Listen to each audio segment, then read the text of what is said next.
warahmatullahi wabarakatuh. Saya Helda Pratiwi, calon guru penggerak angkatan 9 dari SD Negeri 2 Sukakarya, Kecamatan Samarang, Kabupaten Garut. Saya di sini bersama Ibu Ida Fatimah, guru pendidikan agama Islam SDN 2 Sukakarya. Dan saya akan melakukan pra-observasi. Kita akan mengamati jalannya proses pembelajaran di kelas ya. Adapun tujuan observasi di sini, Bu, yang pertama untuk mengetahui dan mengevaluasi jalannya pembelajaran yang Ibu lakukan. Dan yang kedua, untuk persiapan awal sebelum melakukan kegiatan pembelajaran agar lebih siap dan lebih percaya diri gitu ya, Bu. Nah, Ibu, di sini ada beberapa pertanyaan. Yang pertama, apa tujuan pembelajaran yang ingin dicapai? Ya, kebetulan hari ini saya akan membahas tentang materi mengkaji dan mengaji Quran Surat Al-Hujurat ayat 13. Dan tujuan dari pembelajaran yang pertama adalah peserta didik mampu membaca Quran Surat Al-Hujurat ayat 13. Adapun tujuan pembelajaran yang ingin saya capai adalah peserta didik mampu membaca Quran Surat Al-Hujurat ayat 13 ini dengan tartil seperti ini. Ya, Bu. Terus yang kedua, bagaimana dengan area pengembangan yang ingin Ibu capai atau yang ingin Ibu lakukan? Ya, kebetulan area yang ingin saya capai itu ada dua ya. Yang pertama di area pengetahuan dan keterampilan. Untuk area pengetahuannya, saya mengharapkan peserta didik mampu membaca Quran Surat Al-Hujurat ayat 13 ini sesuai dengan kaidah tajwid yang benar. Kemudian siswa bisa membaca Quran Surat Al-Hujurat ini sesuai dengan makharijal huruf yang tepat dan sesuai dengan fasihah yang tepat. Kemudian peserta didik mampu membaca Quran Surat Al-Hujurat ayat 13 ini dengan lancar seperti itu. Baik, dan berarti area pengembangan yang ingin Ibu capai itu ada dua aspek ya, Bu, ya, di betul. aspek pengetahuan dan aspek keterampilan. Iya. Lalu bagaimana rencana pembelajaran yang ingin Ibu terapkan di dalam kelas? Mungkin dari strategi, model atau metode? Ya, untuk strategi pembelajarannya saya menggunakan berdiferensi ya yang diinterogasikan dengan isi. Kemudian untuk model pembelajaran. Lalu bagaimana rencana pembelajaran yang ingin Ibu terapkan di dalam kelas? Mungkin dari strategi, model atau metode pembelajarannya? Untuk strategi pembelajarannya menggunakan berdiferensi yang diintegrasikan dengan KSE ya. Kemudian untuk model pembelajarannya saya menggunakan VBL, Problem Based Learning. Dan untuk metodenya metode diskusi kelompok, tanya jawab dan penugasan. Baik, berarti rencana pembelajaran yang ingin Ibu terapkan itu menggunakan strategi berdiferensiasi yang diintegrasikan dengan KSE, Ya. modelnya model PBL ya, Iya, betul. pembelajaran basic learning, dan metodenya diskusi, lalu tadi Tanya tanya jawab, jawab dan penugasan. Baiklah. Lalu bagaimana media pembelajaran yang akan Ibu gunakan di dalam kelas? Yang pertama saya membagikan pretest awal dulu ya untuk mengetahui sejauh mana siswa mampu memahami dan bisa membaca Quran Surat Al-Hujurat ayat 13 ini. Kemudian membagikan LKPD dan kemudian juga poster Al-Quran Surat Al-Hujurat ayat 13 dan dipadukan dengan video panduan membaca Quran Surat Al-Hujurat ayat 13 ini menggunakan infocus dan laptop. Baik, ya berarti ada LKPD medianya ya, Iya. menggunakan laptop juga video Ya, dan fokus. poster Ya. ya. Iya. Baik, terus kapan Ibu akan melakukan kegiatan tersebut? Oh iya, kebetulan pembelajarannya akan dilaksanakan hari ini di jadwal saya hari ini di kelas 4. Baik, saya akan melakukan supervisi kelas ya. Saya akan melihat dan juga mencatat hal-hal apa saja yang terjadi di dalam kelas seperti itu. Nanti setelah Ibu melakukan observasi, Iya. kita juga akan adakan pertemuan ya, percakapan pasca observasi. Dan di sana kita akan ditemani oleh pengajar praktik saya. Ya. Terima kasih Ibu atas waktunya. Ya, sama-sama. Kita ke kelas langsung ya Bu. Iya, boleh. Wassalamualaikum warahmatullahi wabarakatuh. Assalamualaikum warahmatullahi wabarakatuh.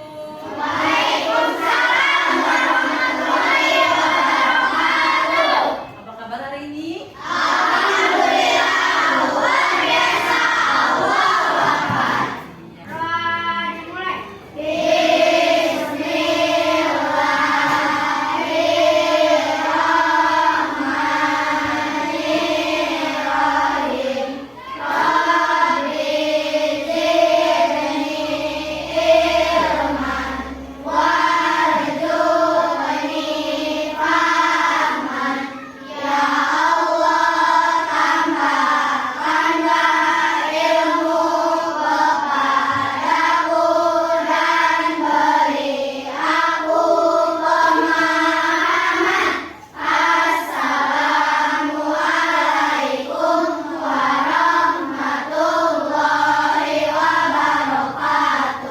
Waalaikumsalam warahmatullahi wabarakatuh.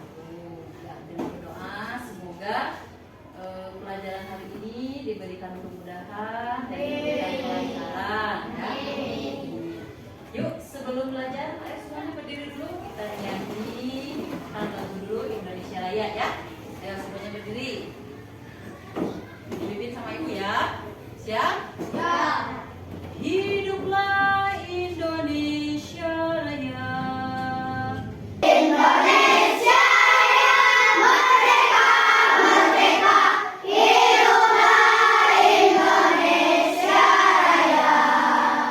Ya, terima kasih. Selamat duduk kembali ya anak-anak.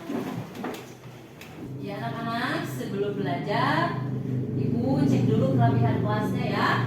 Alhamdulillah kelasnya sangat rapi, tidak ada sampah juga. Ibu ucapkan terima kasih ya kepada tim piket yang sudah begitu luar biasa membersihkan kelasnya dengan bersih dan rapi. Tepuk tangan dulu. Terima kasih. Sebelum pembelajaran, coba kalian tengok dulu di kiri kanan kalian. Siapa tahu ada teman yang tidak masuk hari ini. Gimana? Siapa yang tidak masuk hari ini? Masuk semuanya? Masuk. Sekolah ya? Alhamdulillah ya kalau sekolah. Ya baiklah anak-anak. Untuk pembelajaran hari ini kita akan belajar tentang mengkaji dan mengaji Quran surat Al-Hujurat ayat ke-13 ya. Adapun tujuan hari ini, tujuan pembelajaran yang harus dicapai oleh kalian yang pertama adalah kalian mampu membaca Quran surat Al-Hujurat ayat 13 ini dengan tartil ya. Kemudian kalian mampu membaca Quran surat Al-Hujurat dengan makharijul huruf yang tepat ya. Mampu membaca Quran surat Al-Hujurat dengan tajwid yang benar ya. Baik, mau tanya, apakah kalian juga sama belajar mengaji seperti mereka? Sama. Ya, belajar ngajinya di mana? Oh, ada yang di madrasah, ada yang di rumah? Ya, yang penting kalian apa? Belajar mengaji. Orang yang belajar dan mengajarkan Al-Quran itu adalah termasuk orang-orang yang sangat beruntung ya. Karena sebaik-baik umat adalah orang yang belajar dan mengajarkan Al-Quran. Yang mengajarkan Al-Quran. Selain itu, ya, orang yang membaca Al-Quran itu akan mendapatkan pahala dari setiap hurufnya. Berapa kebaikan? Ada yang tahu tidak? Coba, ada yang tahu tidak? Berapa kebaikan setiap hurufnya? Allah akan berikan pahala setiap hurufnya 10 kebaikan. Ya, bagaimana kalian untuk mengaji? Siapa yang sudah bisa membaca Al-Quran? Ya, hebat ya. Yang belum bisa, yang belum lancar siapa? Ada yang belum lancar? Ya, tidak apa-apa ya. Nanti nanti bisa apa, belajar ya, belajar terus menerus, nanti juga lama-lama akan bisa membaca Al-Quran. Kalau begitu coba Alif ya, coba bacakan surat Al-Hujurat ayat 13 ini ya. A'udzu billahi minasy syaithanir rajim. Bismillahirrahmanirrahim.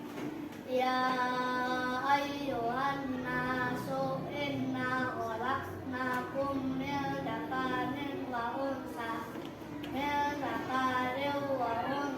wa ja'alnakum shu'uban wa qabaila lita'arafu. Inna akramakum indallahi atqakum innallaha alimun khabir. Shadaqallahul adzim. Ya, terima kasih Alif.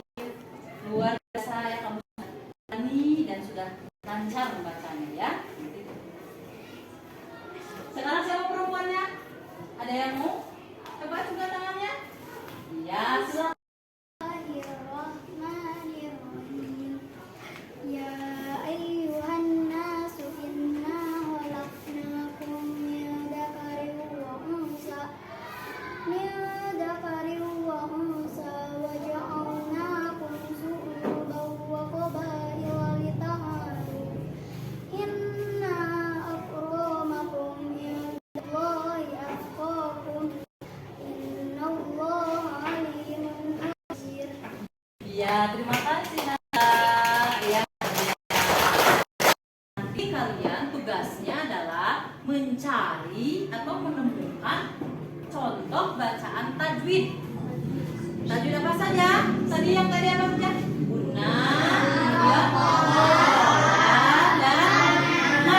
nah, kalian cari dari Quran surat Al-Hujurat itu ya, ayat 13 itu kalian cari mana yang termasuk hukum bacaan gunnah ya. Kemudian mana yang termasuk hukum bacaan qalqalah dan mana yang termasuk hukum bacaan mad ya. Nah, ini dikerjakan secara kelompok. Nanti kalau sudah selesai, kalian mempresentasikannya ke depan ya. Perwakilan dari setiap kelompok ya. Siap? Siap. Oke, bagikan dulu ya LKPD-nya. Gimana, masih semangat belajarnya? Oke, kalau masih semangat, yuk kita simak sama-sama bacaan Quran surat Al-Hujurat ayat 13. أعوذ بالله من الشيطان الرجيم بسم الله الرحمن الرحيم يا أيها الناس إنا خلقناكم من ذكر وأنثى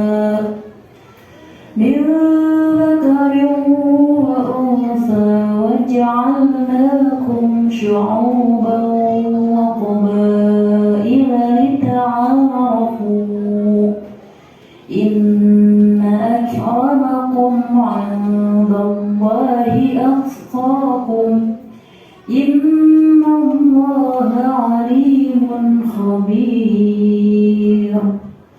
صدق الله العظيم. Di sana duduk ya, tentang bagaimana supaya kalian bisa membaca surat Al-Hujurat ini dengan apa? Dengan benar. Coba lihat, itu ada warna. Berapa warna nih? Ada 3 warna ya. Nah, warna biru itu menunjukkan bacaan apa? Nah, jangan lupa panjang. Dan warna merah menunjukkan bacaan gunnah, yang artinya apa? Mendengung. Kemudian ada warna hijau yang artinya atau betul. Nah, di situ sudah ada penggalan kata dari Quran surat Al-Hujurat ini ya. Ibu akan bacakan 1 kali, kemudian kalian 1 kali ya. Ya. Bismillahirrahmanirrahim.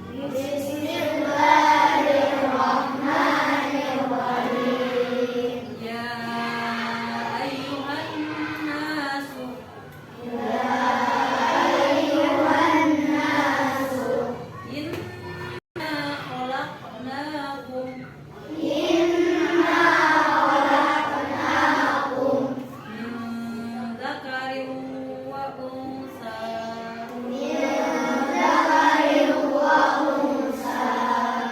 وجعلناكم شعوبا وقبائل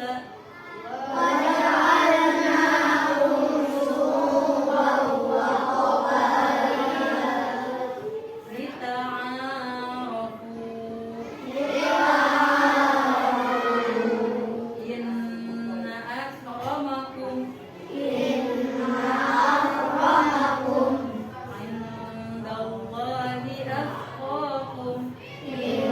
الله أتقاكم إن الله عليم خبير.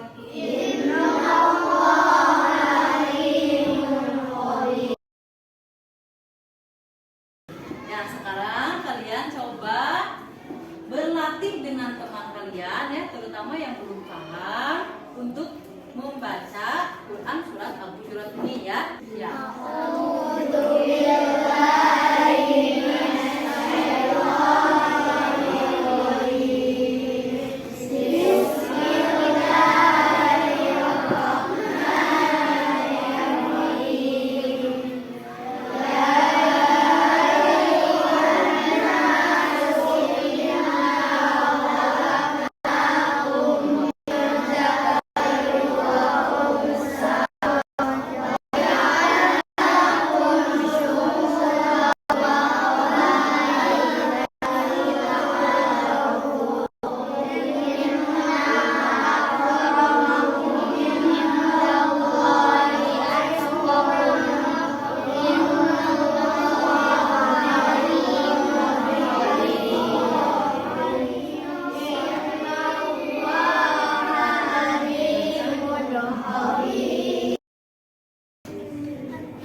Ya, terima kasih tepuk tangan.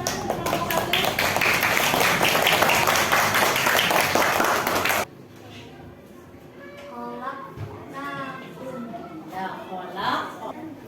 Ya ayyuha Uba wa qabaila beli manisan di seberang jalan. Dengan satu tundukkan kepala. Jangan bosan baca Al-Quran. Satu rukun dapat pahala. Siapa yang mau di sini yang bisa menyimpulkan dari pembelajaran kita hari ini? Ayo angkat tangan siapa? Hah? Ayo Alif, apa Alif? Ayo Rena. Supaya mendapatkan manfaat. Iya, membaca Al-Quran akan mendapatkan pahala. Betul Alif. Apa Alif?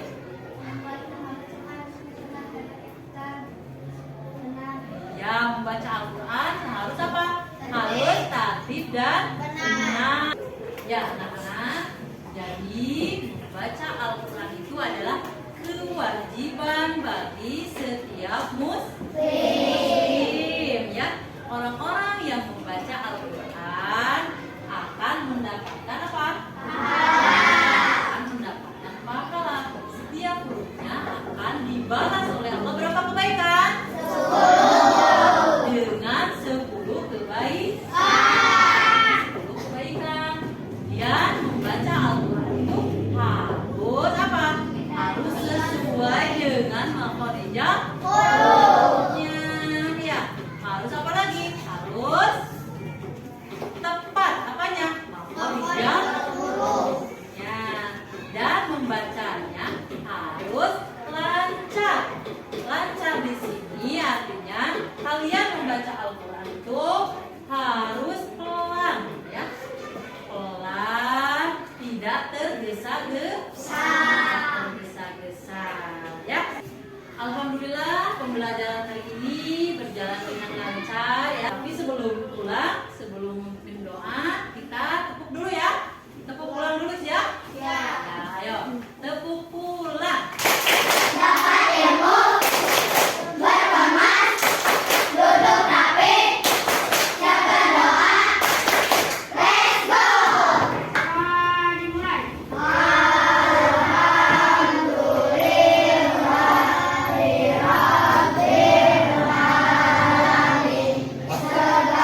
di sini saya akan menanyakan terkait pas observasinya ya Bu.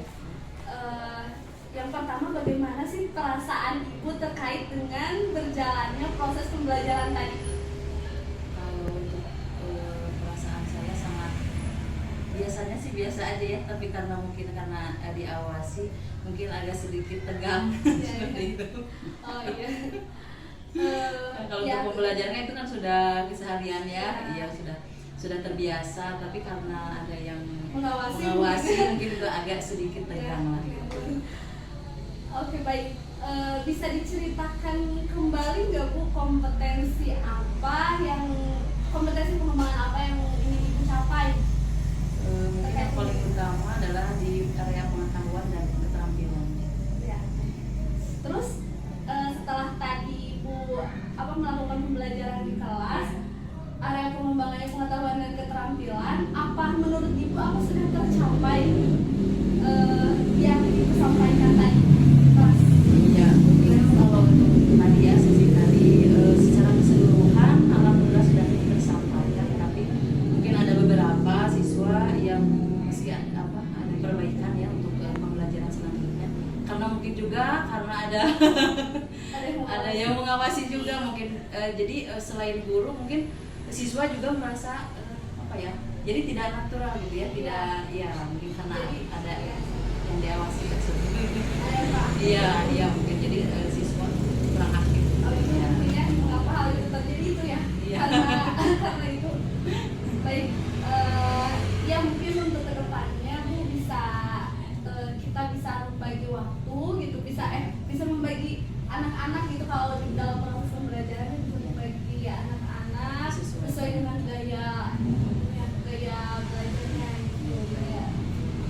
Terus ya kan ada yang visual gitu, gitu ya. Ya untuk perbaikan juga untuk Insyaallah. untuk perbaikan pembelajaran lebih baik. Siap insya Allah ke depannya yang disesuaikan dengan gaya belajar anak ya. Mungkin Bapak ada yang disampaikan? Mungkin dari tadi Ibu ketika diobservasi sama Bu Helda, bagian mana yang menurut Ibu sudah baik atau perlu diperbaiki, apakah di posisi awal, persepsi, apa di kegiatan inti atau motivasi, ini menurut pandangan Ibu selaku pengajar tadi di kelas. Mungkin kalau menurut saya sih di bagian awal, di awal pembelajaran, karena kan itu tadi ya karena tegang mungkin di awal-awal itu, kalau kesananya mungkin sudah agak rileks ya, tapi di awal-awal itu di bagian pas motivasi anak gitu ataupun Ya wajar ya. Iya, karena Mungkin anak juga tadi sebagaimana Ibu utarakan ke Bu Helda, nervous lah anak gitu. Tapi harus kita pahami bahwa pembelajaran ke depan bukan hanya dibatas pada observasi atau bahasa kita hari ini adalah supervisi, tapi bagaimana kita menjalin kebersamaan, kolaborasi dalam pembelajaran dengan guru-guru lain, bahasanya adalah lesson study. Jadi bukan observasi, tapi kita sebagai guru yang minta diobservasi di mana letak kekurangan kita untuk perbaikan ke depannya. Mungkin karena belum terbiasa aja. Iya. Selanjutnya mungkin Ibu dari hasil pembelajaran tadi sejauh mana mungkin Ibu mengimplementasikan tadi tentang pembelajaran yang berpihak kepada murid, dalam arti apakah Ibu tadi sudah dalam kegiatan pembelajaran berpihak kepada murid atau masih fokus kepada kita dalam pandangan Ibu kita ada sentris ya, kita sentris bukan Ya secara umum sih kita sudah siswa itu sudah dibagi-bagi per kelompok, tapi kadang karena mungkin ini yang diferensiasi ini baru kesini kita ya, jadi mungkin masih banyak kita yang belum berpihak kepada siswa, kita masih banyak mengarahkan gitu. ya masih bisa, tapi mungkin dari kejadian hari ini, dari kegiatan pembelajaran hari ini bisa mengumpulkan bagaimana langkah-langkah yang ibu akan lakukan untuk pembelajaran selanjutnya agar kita sebagai guru betul-betul bisa melaksanakan pembelajaran yang berpihak kepada murid, serta murid juga bisa mengikuti apa yang kita inginkan. Mungkin itu kira-kira dalam pandangan ibu bagaimana memperbaiki untuk kedepannya terhadap apa kejadian atau yang ibu alami hari ini yang masih kita sentuh. Ya, mungkin kita harus dulu ya yang dari T itu ya, jadi kita harus mungkin tahu bagaimana gaya belajar setiap siswa. Mungkin yang pertama itu dulu. Nah setelah itu kalau kita sudah mengetahui oh si A ini belajarnya seperti ini, visual, artinya auditory dan sebagainya. Nah kita mungkin ada apa? Jadi kita bisa mengarahkan siswa itu kemana, belajarnya seperti apa. Jadi dari hasil pengamatan ibu, dari hasil ibu yang saat ini disampaikan dengan ke depan itu jadi kebijakan itu bagaimana sih, kenapa dalam hakikatnya pembelajaran itu tidak ada yang sempurna dalam pandangan saya, karena situasi di kelas A dengan model belajar belum tentu bisa dilaksanakan di kelas B, karena anak yang berbeda dan kebutuhan anak yang berbeda, kan? Yang penting kita paham dan apa yang dibutuhkan orang. Ya? Jadi pembelajaran hari ini bukan kita harus tidak memaksakan anak untuk mengikuti kita, tetapi guru harus fleksibel bagaimana kemampuan anak dan bisa memenuhi kebutuhan anak, dan bukan memaksakan kehendak kita. Karena hari ini anak-anak berbeda dengan kita ketika masih jadi SD. Nah, posisi guru di situ kan, gitu. Iya betul. Ya, kalau kita mengutip perkataan Sayyidina Ali, ajarkanlah anak sesuai dengan zamannya. Kadang-kadang yang terjadi pada diri kita ingin anak-anak itu seperti kita dulu. Yang kita inginkan. Nah, mungkin itu. Iya, karena mungkin persepsi kita itu seperti ini. Anak itu seperti kertas putih, jadi tergantung kita mau ininya gimana. Tapi kan sebenarnya tidak seperti itu.